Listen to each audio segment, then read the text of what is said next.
Hai guys, terima kasih telah mengklik video ini. Di cerita kali ini kita akan membahas kisah nyata dari Amerika Serikat yang lagi-lagi wanita adalah korbannya. Tapi wanita di video kali ini ia bukan wanita biasa, melainkan ia seorang artis yang sangat terkenal di Amerika saat itu. Ia tewas di tangan kekasihnya sendiri. Kisah nyata ini sangat bermanfaat bagi kita semua, khususnya yang masih pacaran-pacaran di luar sana, agar tidak mengikuti kelakuan pria di video ini. Namun sebelum kita lanjut, jangan lupa dukung terus channel ini agar kami makin semangat menyajikan kisah-kisah nyata menarik lainnya.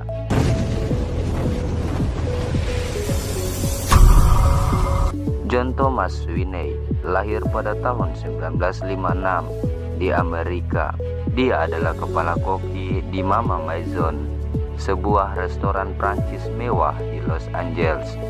Dari berbagai media, profil John Thomas Swinney ini tidak begitu detail mengenai identitas dirinya, sehingga kami hanya bisa menerangkan kelahiran serta profesi John Thomas Swinney.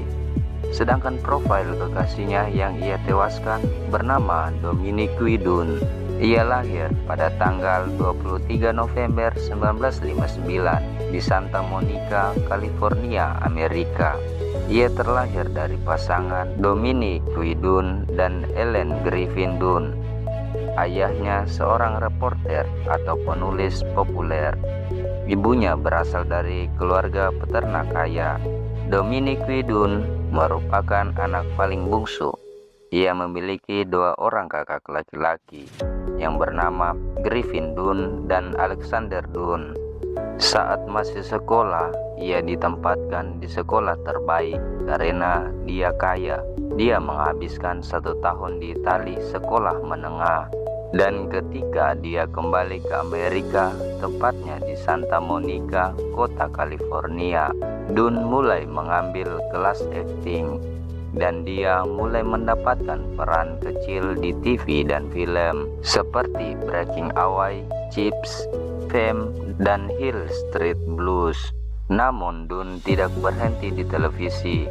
Dia juga menghiasi layar lebar dengan penampilannya dalam film seperti Diary of a Teenage Hitchhiker pada tahun 1979 dan The Laughing Stupid pada tahun 1981. Kemudian muncul perannya yang paling menonjol pada tahun 1982. Dominique Dunn memerankan Dana Freeling dalam film menakutkan yang berjudul Poltergeist yang ditulis oleh Steven Spielberg yang legendaris. Dalam film Poltergeist, ia memerankan seorang remaja yang keluarganya dihantui oleh hantu. Film ini sangat disukai pada masa itu.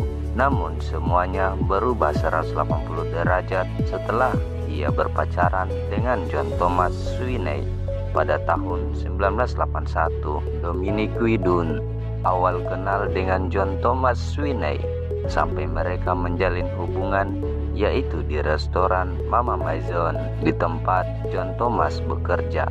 Saat itu John sebagai koki restoran. Setelah berkencan selama beberapa minggu, Dunn dan John Thomas tinggal bersama. Pada awalnya hubungan mereka tampak baik-baik saja. Namun John Thomas ini adalah orang yang mudah marah, cemburuan, dan memiliki sifat temperamen. John Thomas ini mulai cemburu ketika ia melihat pacarnya memiliki lawan main pria di setiap filmnya. Ia akan marah dan memukul Dunn ketika melihat kekasihnya ini dekat dengan pria lain, meskipun hanya akting acara film. Dan seringkali orang melihat Dominique Dunn dengan wajah memar. John membatasi kontaknya dengan keluarga dan kerabat-kerabat Dominique Dunn. Namun di sini Dunn tidak mungkin tidak dekat dengan pria. Namanya juga dunia perfilman, pasti ada peran prianya. Suatu kali John Thomas ini memukul Dunn di bagian wajahnya hingga dia mengalami memar, dan kekasihnya itu harus menutupinya dengan riasan di acara TV. Dunn takut John Thomas semakin menyakitinya. Meski Dominique Dunn selalu mendapat kekerasan, ia selalu berusaha mempertahankan hubungan mereka. dan berharap keadaan akan membaik. Namun pada kenyataannya tanggal 27 Agustus tahun 1982, Dominic Quidun lagi-lagi mendapat kekerasan yang menurutnya terlalu sakit dan merasa sangat ketakutan, di mana John Thomas memukulnya lagi serta ia mencabut sebagian rambut Dominic Quidun. Di sini Dominic Quidun putus dengan John Thomas untuk selamanya. Ia kemudian kembali ke rumah orang tuanya dan tinggal di sana. Namun karena John masih cinta kepada Dun, ia sering datang ke rumah kekasihnya itu untuk melihatnya, dan ibu Dominic Quidun selalu mengancam John Thomas ia akan menelpon polisi jika dia tidak berhenti mengganggu anaknya itu. John Thomas yang tidak dapat menerima akhir hubungan mereka, ia selalu menghantui Dun hingga pada tanggal 30 Oktober tahun 1982. Saat itu di mana Dominic Quidun sedang latihan untuk peran barunya dengan temannya bernama David Parker di rumah ibunya. John Thomas saat itu menelpon Dominic Quidun untuk mengetahui apakah Dun berada di sana. Hanya berselang 10 menit kemudian John tiba di rumah Dun dan berada di depan pagar rumahnya. Saat itu John Thomas dan Dun, mereka berdua berbicara melalui pagar yang terkunci. Tetapi John Thomas berhasil meyakinkan Dun untuk pergi ke Serambi. Tak lama kemudian percakapan itu dengan cepat berubah menjadi perdebatan keras, dan di sini John Thomas berhasil mencekik Dun sampai ia pingsan. David Parker ketika menyadari situasinya, ia berhasil membuat pelaku melepaskan temannya dan segera menelpon polisi, tetapi sudah terlambat.